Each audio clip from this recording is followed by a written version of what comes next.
name is Lamar Tyler. I'm the creator and founder of Traffic, Sales, and Profit.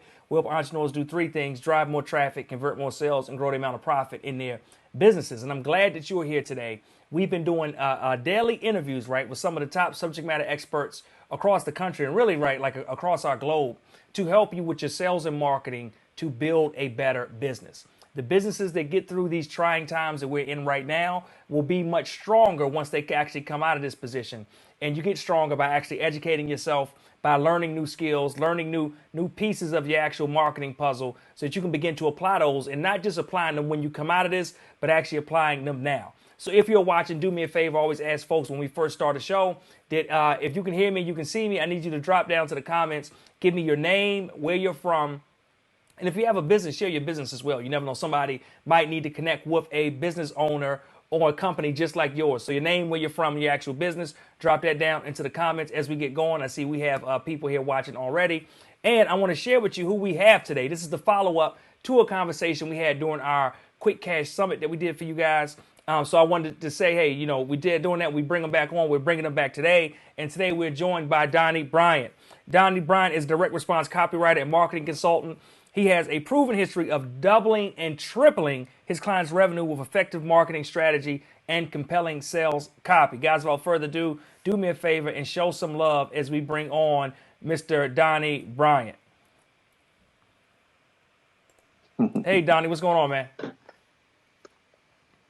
Lamar, brother, it is always a pleasure to see you and to be in the building. Hey, man, like I said, you know, you're definitely a TSP family, so we appreciate you always showing up whenever we make the call and being here to help people out as we kind of navigate, okay, how can we build our businesses? Like I said, especially in special times like now when the economy is hurting, right? People are trying to figure out what they should or shouldn't do. And I know, you know, before we did the interview, we talked a little bit, and I want to make sure we share with folks today, you know, what they can do. It's like a lot of questions I'm hearing, right? Should I be selling? Should I be marketing? What's the language I should be doing? And kind of like in a time like this, what's working now? So kind of what's working now overall in 2020, but then in a time specifically like this, what's working now? What are you seeing? So it's going to be fun. But before we get started, you know, for people that may not have seen you before, may not have seen you navigating through these TSP streets for a while now, or maybe didn't catch the Quick Cash Summit, can you just give a little more background about who you are and what you do? Yeah, I've been a copywriter. I just had a conversation with another brother. Everybody doesn't know what copywriting is. Basically, when you're writing something with the intent of selling something, that's what I do, and that's what copywriters do. So I've been doing it since 2007. Worked with a lot of industries, a lot of niches, and made a lot of money for my clients. Like the bio says, doubling and tripling. And I didn't even really think about that until I was looking at some of these numbers recently. And the ability to write words that really make people want to take action can double and triple your business, or can do more than that. So that's me. I mean, I don't want to dwell too long on my on me, because we need to get into this content. I'll say I don't even know I haven't looked recently at what the revenue numbers are recently that I'm directly responsible for. But like the last couple of years, it's like we're doing like 10 million a year ish. But I haven't looked at it recently. Been too busy actually creating. So if you want to make millions of dollars, let's have this conversation. I can't guarantee it. My lawyer won't let me. But we're getting you in that direction. All right, so if you're interested in hearing from a man as part of a machine that's pumping 10 million-ish, right, this is a conversation you need to be on, and make sure you are tuned in and locked in today, right? Get your notepad ready, get ready to take notes. Normally, will cost you a lot of money to learn, probably just a few of the nuggets Donnie's going to drop today, but I want you guys to get a hold of them. So Donnie, right, you talked about what copywriting is, which is a good thing, because normally we just kind of jump right into it. But actually, you know, you reminded me of something. Can you actually tell them what a direct response copywriter is? Because they might say, all right, you know, my cousin is a copywriter for the newspaper, right? Or they copyright for, authors and stuff like that. What's that direct response piece, and what's the significance of that?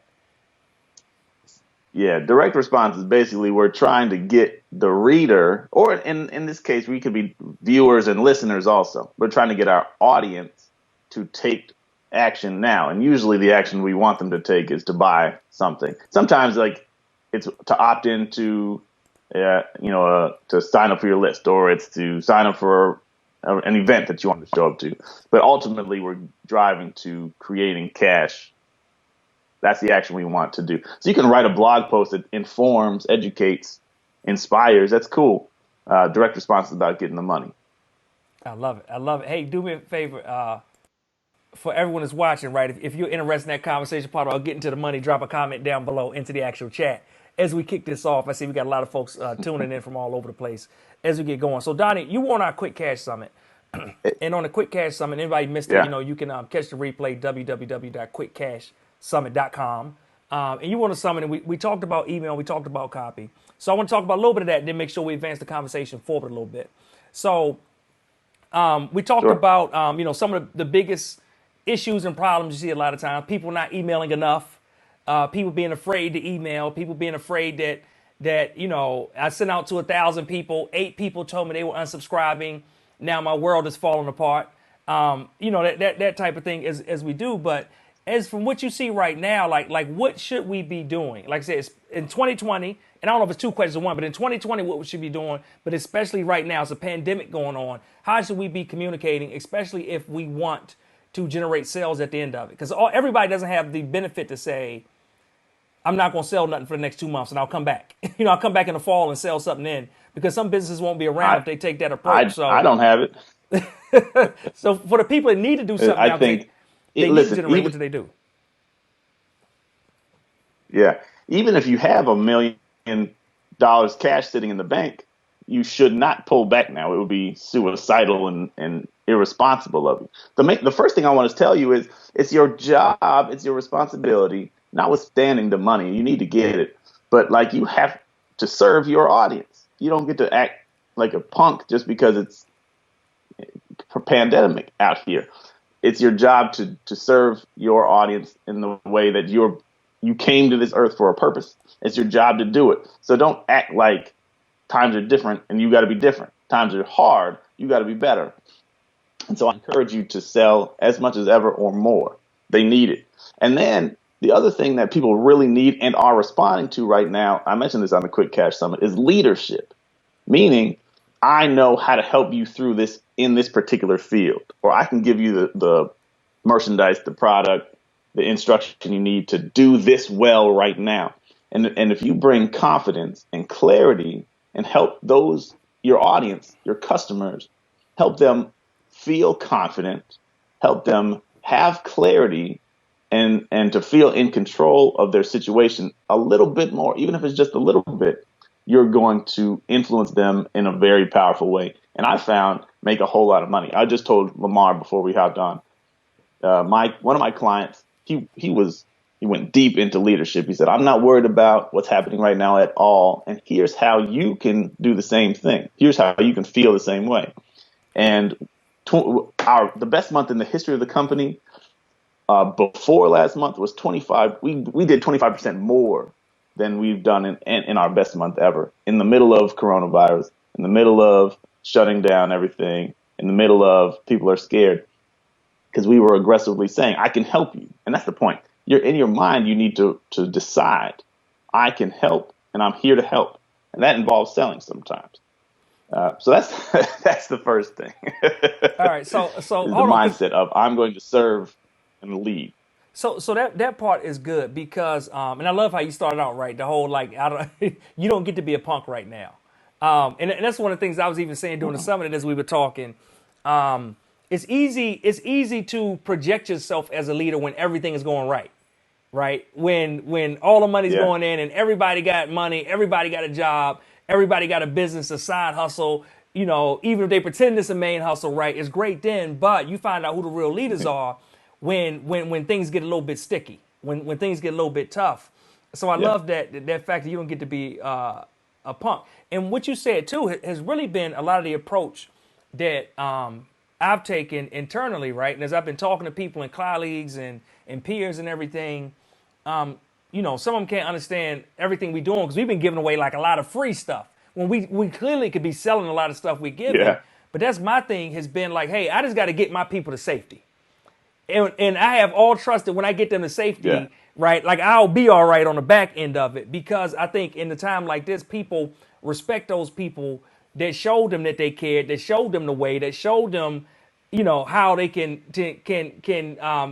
cover their the basic hierarchy of needs, right? How they can kind of cover those needs for themselves and their Yep. family, and they don't forget when things shift and when things turn around and when things change either. And I always say, out of situations like this, Right.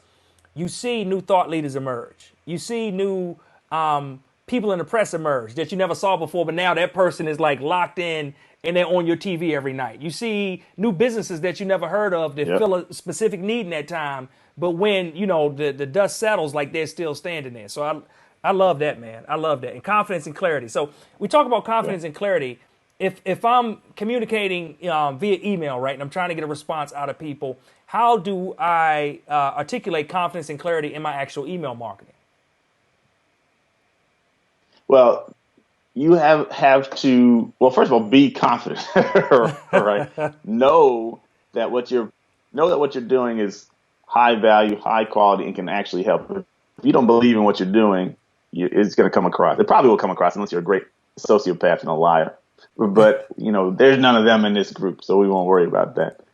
But like, pretend that you're talking. This is a great tip across the board. When you're writing copy, writing an email, if you're writing a sales letter, you're writing a video, script for video, pretend you're talking to one person who you really care about and who you can really help in one specific way. I really want you to talk about one thing at a time. But like I'm talking to Lamar because I can help Lamar make more money. Or Lamar's talking to me because he can help me make more money, and he knows it. So you need to talk to as if you're talking face to face with them, sitting on a couch, whatever, bar stools, whatever. And I'm gonna tell you I can help you. Here's how I'm gonna do it. With confidence. Don't. And I find like we sometimes want to water it down. Like I don't want to overpromise. I want to underpromise and overdeliver. But if you underpromise, people are gonna forget. They don't care. Right. Like I can kind of help you. Don't do that. I know how to help you, and believe it, and then just like communicate with that, like one-on-one conversation as if you're talking to somebody who you like, who you know you can help, and you know how to help them. And then just be very clear about what that looks like. If you paint the picture for them, also, like paint a picture of what's going on and what it will look like when they're finished. And maybe depending on how much detail you want to get into, what the process looks like as you're doing it. Show them I got a clear step-by-step way to get you from A to B. I can get you from $500,000 to $1 million, whatever. I can get you from a stomach bulges and love handles to six packs and babes on your or whatever whatever. I know how to do it. That's for those of y'all who are looking for babes or. But my wife likes my love handles, by the way. But anyway, the point is, if you can help somebody do it, I can help you get booed up. I know how to do it. Whatever it is whatever your thing is, I can help, and just carry that vibe with you. And if you had to get yourself psyched up before you sit down and write, that's what you need to do. So this is good because as you talk about this, it makes me think of Nikki Klug, right, who's in our community. She's watching this now. I see her down in the chat. So Nikki is an interior designer, and right now she has a challenge going on, right? She's a boss.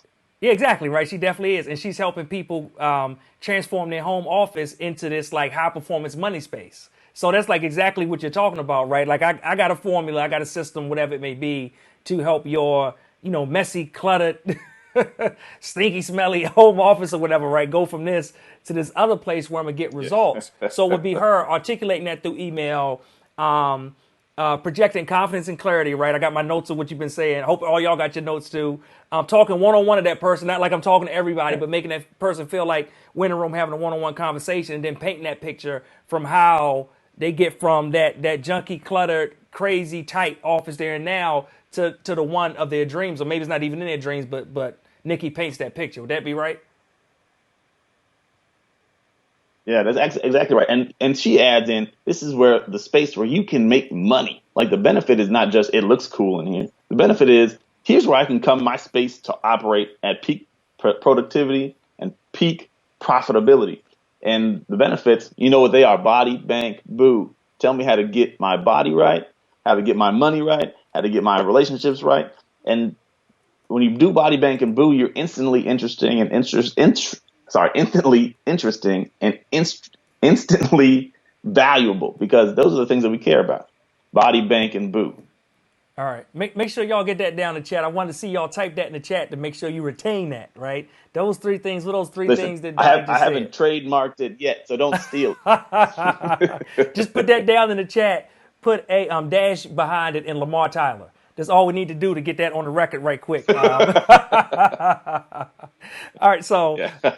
all right, so we got those pieces right. We focusing on all right. Those are the if I'm talking about the body, their bank, or their boo, right? Then that gives me the head start and it helps connect to what people really want.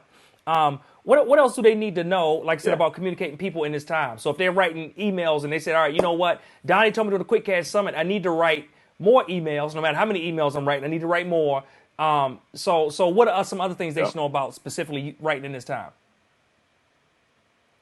Here's one thing that we kind of hear about, but I think we don't trust ourselves in doing it, and we don't do it enough, and that's telling stories. And there's so many stories you can tell, so many stories that you probably don't realize how impactful they would be if you told them. And stories that people will remember much longer than they're going to remember your 3 steps, your 3-step process into doing whatever. They'll remember the story that you told. Listen, do you remember when I was at the mastermind, I told the story about putting lemon juice in my eye? Yes. Yes, I do. Yeah. You'll never forget it. I don't even remember what my point was. I do now. I do remember what my point was. I was talking to Dr. Murray or Dr. Rowe about people are willing to do desperate things, and there's crazy stories about people doing desperate things. But that's the point. People will remember your stories, and your emails can and should be entertaining in that way. The story that you told about almost getting shot in Baltimore. Never forget it. I'll never forget it, and I bet there are a lot of other people who probably still bring it up when they see you. Yep. You had us hanging on like when is this email coming? I need to know what happened. And those stories, man, if you tell your personal stories about struggles that you overcame, challenges that you faced, you can tell. If you tell embarrassing stories, people will read those. They can't, it. They can't not read those stories, right? And then you share how you went from this embarrassing thing to this place of confidence, how you went from this place of struggle to a place of victory, how you overcame a challenge or how you discovered something that was wrong. And you can tell these stories. They're personal, so they bond people with you. That's the other thing. There's an infinite number of places where people can get information. There's no shortage of places to get information. But they're not going to get your stories anywhere but from you. And information, again, people like information. It's not really what moves people. They move based on their personal motivation to achieve something and the emotions around that. And story is a great way to deactivate the sales resistance. I'm just reading a story. I want to know about Lamar. I want to know about Donnie. What did he do last week? Or how did he deal with this situation? If people are in a situation, you know what they're in. And I was in that situation. Here's how I got out. That story is going to fly. They're going to love that. But they like the stories. And then it brings out the emotion. So if they start to feel hope, oh, okay, there's hope in the situation that may feel hopeless. I can get more of that from Lamar. Let me click the button to take the next step, or whatever. There's hope, and then if they say there's like a benefit for me, I can start to feel a little bit of greed. Let me go take it. If there's fear, I'm a little bit nervous, but I can see how there's relief of fear. I'm gonna click that button, and so you can do all those things with stories. So anyway, I think stories need to happen. That's what I'm getting at. Like the things that's working right now is you have to be more engaging and entertaining than ever before, because people will tune you out if you bore them, guaranteed. Story is a great way to do that. One great way to do that.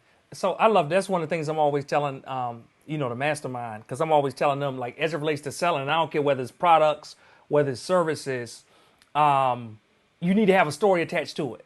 Like, and the story is what makes people care. The story is what kind of brings the connection. The story is why I think you relate to me, right, and relate to my problem and my situation. So whatever it is we're selling, like, let's just have a story around it so that it makes sense quickly, right, and the person clearly see why there's a need for whatever it is that you have. Now, let me ask you a question about storytelling before we move on. Because Right. Stacy Taylor, shout out to Stacy in the chat.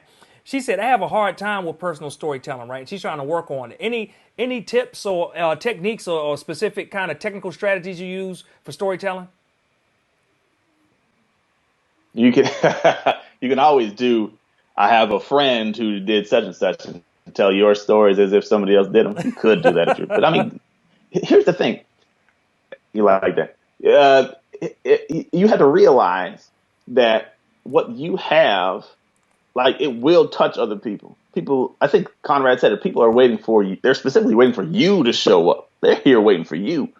And so, how you're going to reach them in a lot of cases is telling your story, the good and the bad, and people resonate with that. People feel like you're my kind of person, and they want to buy from people who are like them. They want to buy from people who they share values with, and they want to keep listening to. So even if they're not ready to buy from you today, but they'll hang out with you. They're gonna bang with you long term if they feel like you understand them, and they won't buy from somebody who they feel like doesn't get their issues. So your stories, you just have to get over it. It's just one of those things that we have to do. It took me some time too. There's a lot of things it took me years to really talk about, because it's like I don't want anybody to know this.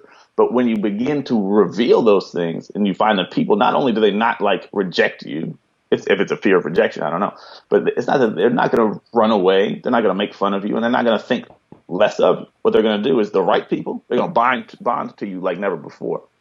And that's when you like unlock the next level of influence and persuasion. Something that goes even beyond words is, I feel like we're friends almost. We all have those people, right? Like, I feel like I know that dude. I feel like I'm like, we go back in the day, and you never met him before, but you feel like I could rock with that person through whatever. And it's the only thing that can do that is your stories. It's the only thing that can do that. Take it to the next level. I love it. I love it. So the tip, there's no technical tip. Get over it. Like, realize how important stories are. And get over it. The tip is, a lot of your tips you give about writing and copywriting in general, right? Is just to practice, and just to get kind of comfortable and used to just doing it. And the more you do it, the kind of better you get, and you see what people respond to. I mean, I think that's kind of like the same with speaking. As I speak on a lot of stages. So what I do is as I speak, and a lot of times it can be a story that just randomly comes up, but when I get one and it resonates with the audience, or they laugh a certain way, or they all nod in their head, I call it like the head nod factor, right? They all nod in their head when you're talking about a certain pain point. Then I say, you know what, that's it. And then the next time I take that piece and just kind of build on it a little bit more. So a lot of it is just the actual practice of doing it, right? And working on your craft as you kind of move through. All right. Shout out to Josh. It's a great point. If you share a little piece, of something and get positive feedback, it'll give you confidence. It's a great point. Like, even on social, like, people you trust maybe, and then you just share part of the story, and you'll be shocked sometimes by how people respond. On the Quick Cash Summit, like, it's hilarious when Sharice had to take a break to get her kids in line. That's when like it went up. It went up. It's like, that's not content. That's not teaching. That's life. And that's what people like. They connect. And now it's like, okay, I really am here. Let's suck some in. So, like I said, you just kind of got to, yeah, you're right. You got to kind of feed off the energy of the people. But you'll realize that stories and life, people connect with that more than lessons. Yep. And I've been trying, like, last time, I want to give a shout real quick, Josh Jones. Josh said Donnie is awesome at what he does. Between his posts on Facebook and LinkedIn, I've learned a ton. He offers valuable content. And Stacy, following up to what we just said, right, to her initial thing, said, that's great advice. Get over it. Let your audience get to know you. Make them feel like they can rock with you. I hear you. Thank you. She said, hashtag I'm nodding. So there we go, Stacy. I look forward to seeing these prolific storytelling emails that you're about to start sending out starting this afternoon. So Donnie, right? And I think TSP is a great place to kind of test some of that stuff out. You can like make posts in TSP. It's a supportive community. There's already an audience of people, and you can just see how people respond to those stories, and then take them out into your emails and everything else you do. Yeah, just don't be trying to link to your opt-in and all that, y'all. I'm gonna have to delete your wonderful stories before you get a chance to see if they work. But yeah, like Donnie said, just tell a story without the links, and we'll try to push them to buy stuff from you. All right. So Donnie, so we talked a little bit about what's happening right now. Just overall, let's kind of take a step back and look at, like, this year as a whole, 2020. What are some of the trends, right, that you've seen as you send out emails? You're part of a $10 million a year machine. I think the Quick Cash Summit, you said y'all had recently ran an email sequence that did like 600,000 in 2 weeks or something like that. something crazy like 2 weeks. Yeah. Yep. that. What are some of the trends that you're seeing that are working now that maybe you weren't trying before, or even like vice versa? Like, what's some of the things that you used to do that you no longer do because they just don't have the same amount of effectiveness? Yeah. It seems like this is going to sound counterintuitive or is going to go against what I said before. We're sending a lot more short emails. I like writing long emails, but when it comes time to getting money, a lot of times you're doing a shorter email, but driving them to a piece that does sales in a more formal way, like a video where you can sell in whatever mode you operate in best. That's where you need to send people to. But a lot of times, a shorter email, like really short, you just want to get people in the right frame of mind and then drop them off at that sales piece that you know is going to work really well. If it's a video, if it's a webinar, webinars are still working. Webinars are still killing it right now. Events or like a long sales letter, things like that. But you're using shorter emails instead of trying to tell the whole story in an email and then sending them someplace where they can just fulfill the order. I'm seeing a lot more of the short emails, sending them to a longer sales piece. I think the main reason is because they're on their phone more and more, and they don't want to read a super long email from. Well, like I said, I don't want to say that they love a short email if they can get one. Long emails still work, and I still write really long emails. But short emails really do work as long as you're sending them to something like a dedicated and like a well thought out sales piece. The other thing, let me say this. Right now, you cannot use the word coronavirus or COVID-19 in subject lines. You're going to go to spam if you get delivered at all. Like they're not doing that. In Facebook ads, they're not going to approve those. I think Google Display is the same thing. So you have to be careful right now using those terms. You're going to have to. I don't know if they've caught on to Rona. I don't know if they caught on to that yet. But if you say coronavirus, you're going to get rejected or go to spam and COVID-19. So be really careful. And then also, like, if you're doing like a Facebook ad, the landing page, they might check that out too. So you might have to find your way around that. I'm not sure the best way to address it other than just talk about what the opportunity is. Mm-hmm. Okay, so that's like a side point. Again, I'll go back to what I said before about being entertaining. In some way, I don't necessarily mean being funny, although there's funny, like Freddie Taylor emails, they'll get you going, right? But like if you're telling the stories as entertaining, and you could tell part of the story and then send them someplace else to read the rest of it if you want to. But if you're telling like shocking news, like a hidden part of the story that you don't know, and more, I think people are relating to, well, not more and more, but like it's always been popular, but it's very popular to tie into current events, trending topics, like whatever's on TV or Netflix. I guess is better than TV probably these days. Celebrities, you can use celebrities forever, right? You can use politics. In 2020, there's a lot of, you can tie into political stuff like it's nothing. People are going to respond to those things that are kind of news related or popular story related. Like Billie Jean sent out an email this morning, why Bernie Sanders deserved to lose. You want to read that. What's Billy going to say about Bernie? It's going to be funny. So people are responding to and continuing to read entertaining people. They won't do boring. They need you to be entertaining in some way. So like if you're giving them behind the scene view of something that they're interested in, you're giving them an alternate perspective on a topic that everybody's talking about.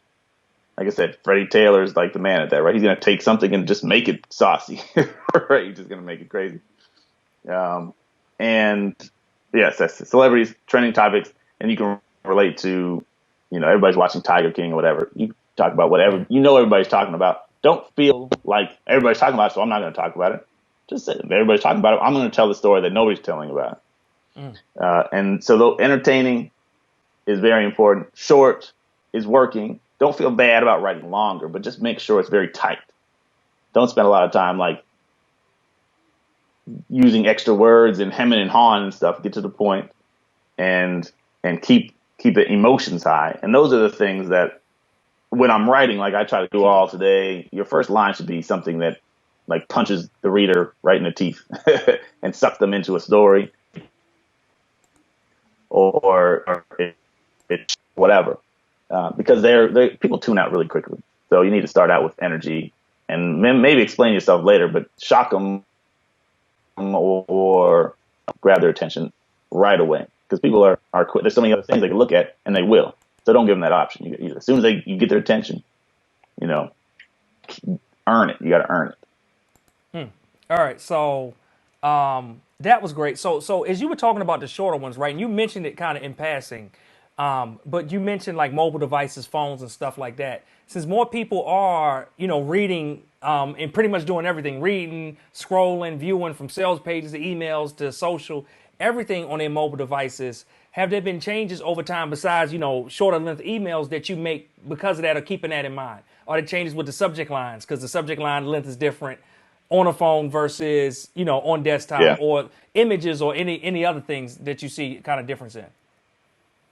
Yeah, if you can, this is going to sound weird also. Like I was just talking with a data scientist who makes entirely too much money to provide information that you can't do anything with.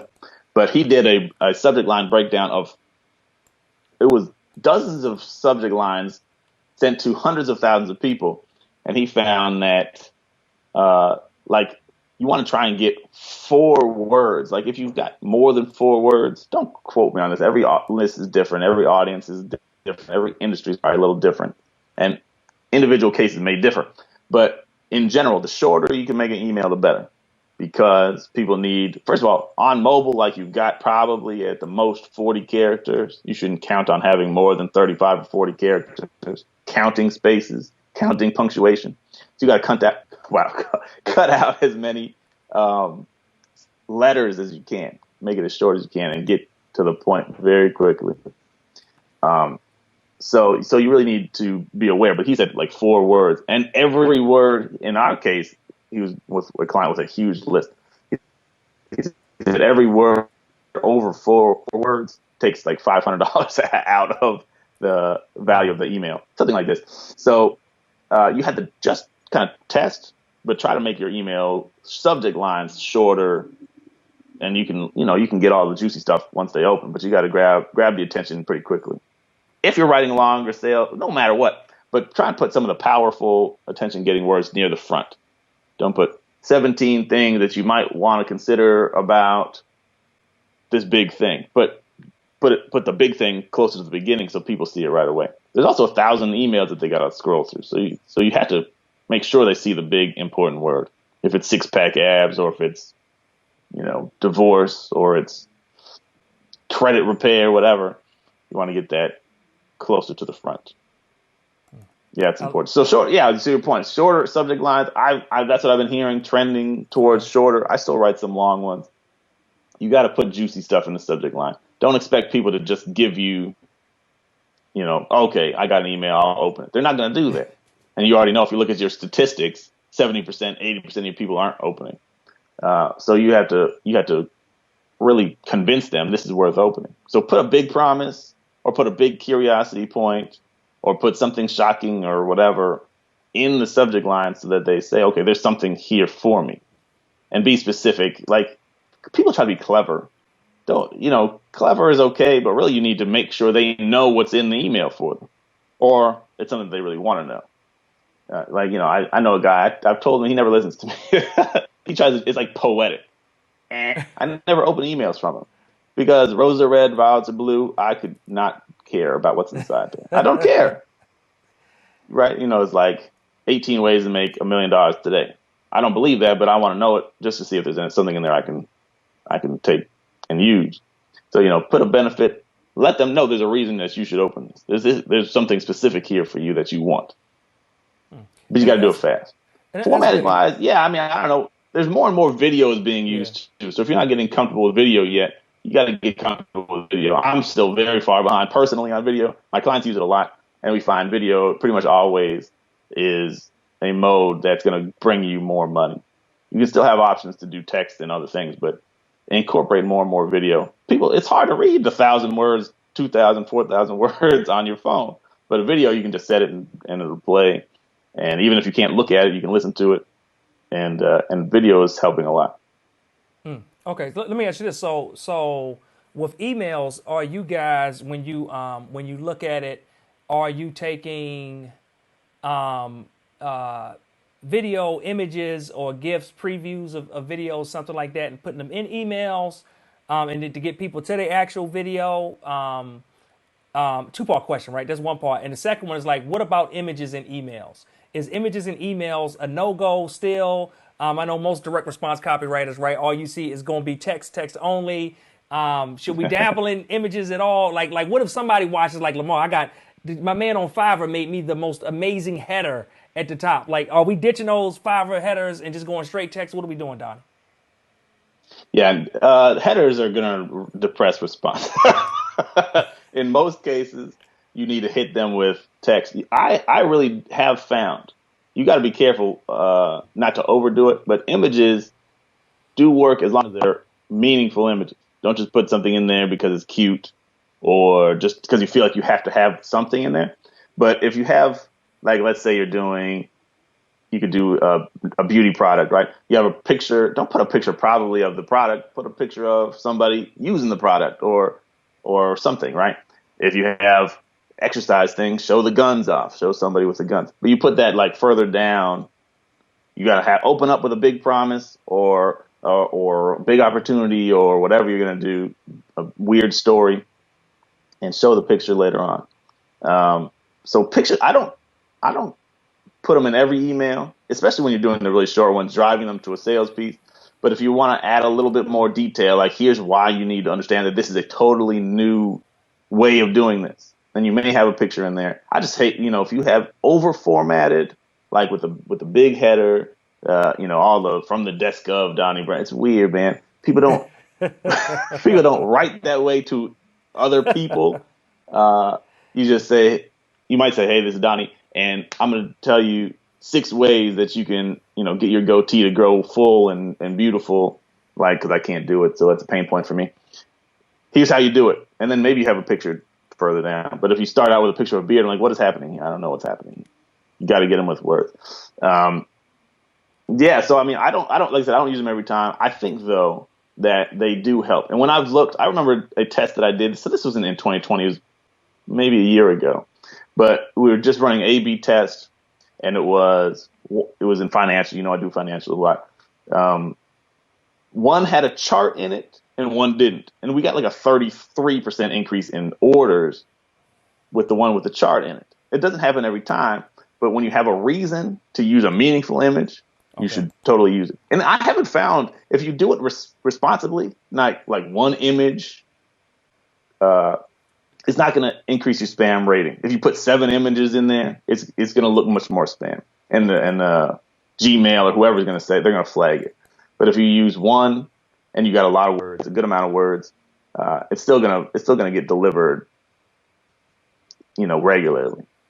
So I think that, yeah, images are good, but I wouldn't use like headers and don't make it look like professionally designed. Make it look like a regular email.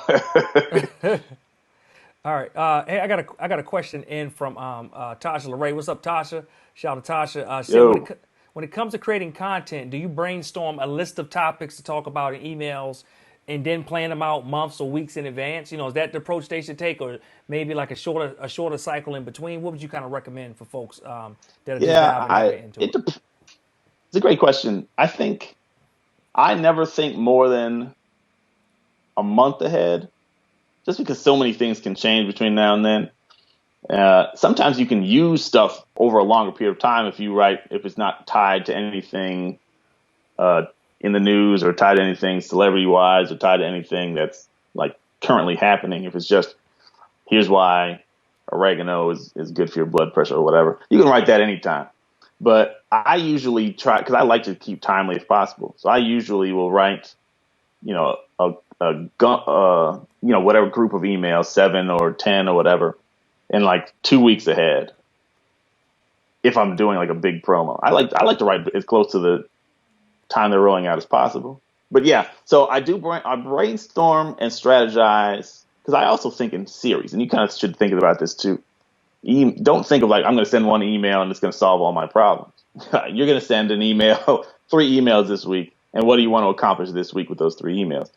So you may tie them together, you may not, but think about what am I going to accomplish this week, and then you would brainstorm. Here's 3 things I really want to highlight this week about my product, my service, my opportunity, or the problem. And yes, okay, I'm gonna talk about A on Monday. I'm gonna talk about B on Wednesday. I'm gonna talk about C on Friday, and then you can do it that way. So yeah, I do brainstorm, and I intentionally try to highlight in each email a specific, like a pain point or a benefit or something that they need to know in this email, and then in this email. So I figure how many things I need to cover, and then I will find a story or find research or find whatever and plan it out that way. I hope that answers the question. It seems like really obvious to me, but yeah, I think so it does. I don't want to make it sound like I'm oversimplifying.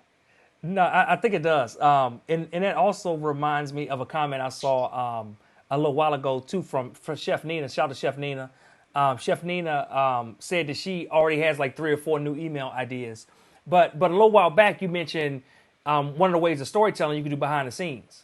And I was thinking like maybe for Chef Nina, right? Because Chef Nina, she is a celebrity chef based out of Jacksonville, Florida, right? Has some NFL pro athletes clients for the Jacksonville Jaguars that she's feeding and making amazing meals for. And she's part of our TSP Mastermind fam. So she posts us like pictures of the food and behind the scenes of what she's making. And then she showed us recently when she went to like Sam's Club or something, how she shops.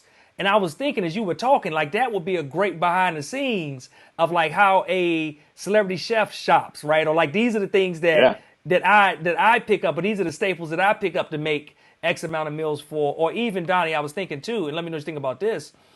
Maybe her crafting something and I don't know, like I'm sure it's a technical term used, right? It sounds a lot smarter than how I'm about to say it. But drawing the parallel between it's a lot of parents home right now that are saying, wow, like my kids are eating a lot because they're normally not home all day like this. So I'm trying to have to figure out like how can I make this food stretch from a little bit to a lot and all things like that. And I'm thinking through storytelling, maybe she can draw a parallel between if I can get this amount of food and hold off these NFL players that have to consume 3,000, 4,000, 4,500 calories a day, then this will work for your family and maybe take them along on a behind the scenes journey or something like that. I just something that came to mind. Yeah, I think that's a fantastic idea. And your point is a good one. People love that behind the scenes, like just uncut stuff. We like that uncut junk because it feels authentic. It feels like I'm going to get the inside scoop that is not official. And like I'm going to let you see how I feed linebackers. I don't care how hungry your teenage boy is. He's probably not eating more than the Jacksonville defensive line. He can't. He's probably not. I think that's a fantastic idea. Chef Nina, that's a great idea. Yeah, and don't just share the pictures with your friends, man. Don't just share the picture with your friends. Like, share the picture with the people who can pay you. But if you make them feel like they're getting an inside scoop, they're going to dig it. They're going to eat it up. Pun intended. I love it. Hey, here's a great question from Kamari. Shout out to Kamari. He said, I know some people say that you should be selling in every email. However, for more relationship intense industries, do you think it's better to send education emails versus sales emails? To me, every email is a sales email, even if it's education or even if it's announcement. I don't send a lot of announcement emails because I find they're a waste. You can sell in everything that you do. You can tell, I'm going to give you 7 tips. This Kamari Ellis is a different Kamari. Yeah, that's Kamari Ellis. Yeah, that's Kamari. Okay, if you're talking about the tax, Kamari is my guy. The new tax filing, the new tax laws. Okay, you can say here's 7 different things, but you can tell them why they need your help to figure them out. Or you can tell them there's 6 things that you could do wrong. It's going to cost you, $800, $844 if you do it wrong, and then let them know you shouldn't do this by yourself. There's new laws. You may not get them. But if you talk to a pro, they're going to save you headache, save you time, get you more money back, or at least make you pay less, depending on who you're talking to. And so then you still sell in that way. So I do think education is fine, but just know education is not the thing that sells them. What's going to sell them is the emotion that I'm scared of not getting the refund I could get. I'm scared of owing when I don't want to owe, or owing more than I need to owe. The fear that the audit is coming. I've been audited. It's not fun, and I deserved it. I deserved it when I got audited. But yeah, you don't never want that to happen again. And look, you can tell them, if you haven't been audited, this thing can get you audited. If it's true, I don't know. Kamar, you need to send more emails. Period. Period. So yeah, your relationships are important. Education from what you do is important. But in each case, just let them know, I'm going to give you all these tips. But still, if you want it done really well, you go to the professional. You don't try to do your own dental work. That would be silly. You probably pay a barber to cut your hair, right? And this is the same thing, only we're talking about your money. You know, did you know about this deduction? You didn't, did you? Okay, well, there's 45 other ones that you may not know about. There's only one way to find out, and that's to holler at your boy. I love it, y'all. So again, if you're just joining, if you jumped on late, my name is Lamar Tyler, creator and founder of Traffic Sales and Profit. I'm here today with direct response copywriting expert, GOAT, Donnie Bryant, right? The GOAT. As we've been breaking it down and sharing what's working right now across email and across email marketing, and specifically with everything in these times and outbreak and things that we got going on now, and just in general too, like for this year, what he's seen in the marketplace. Donnie, again, man, I want to thank you for coming on and sharing with the audience as always. How can they, reach you? How can they find out more information about you? How can they follow you, or just, if they want to be a part? You got a great Facebook group, man. Tell them about the Facebook group too. Yeah, I after the Quick Cash Summit, somebody mentioned, I think it was Ashley D, said, "Hey, why you didn't mention the email copywriting corner?" I said, "That's because I've been neglecting the group, and I feel bad if people go there looking for me, and I'm like ignoring them." Email copywriting corner. If you search it, it's our group. Conrad Dees he's been putting a lot of really smart stuff in there, and I'm going to try and get in there a little bit more. So there's that. I'm scared to say this because there's going to be people trying to get in who I'm going to reject. I have a Black Copywriter Coalition group. If you're not a professional copywriter, I probably will block you, just so you know, because it's for we're talking about copywriters who are trying to do it as a profession. You might be able to bribe me, we'll see. But if you are a Black copywriter or trying to be, there's that group. You can search for that, or send me a message, and we'll get you in there. If you fit the type. It's very exclusive. There's less than 400 people in that group. My website is donnie-bryant.com. I feel like a criminal because I haven't sent a single email since the Quick Cash Summit. I've been inundated with homeschooling, and I'm gonna be sending emails out. Let me say two things, and I'm gonna shut up. I know you gotta go.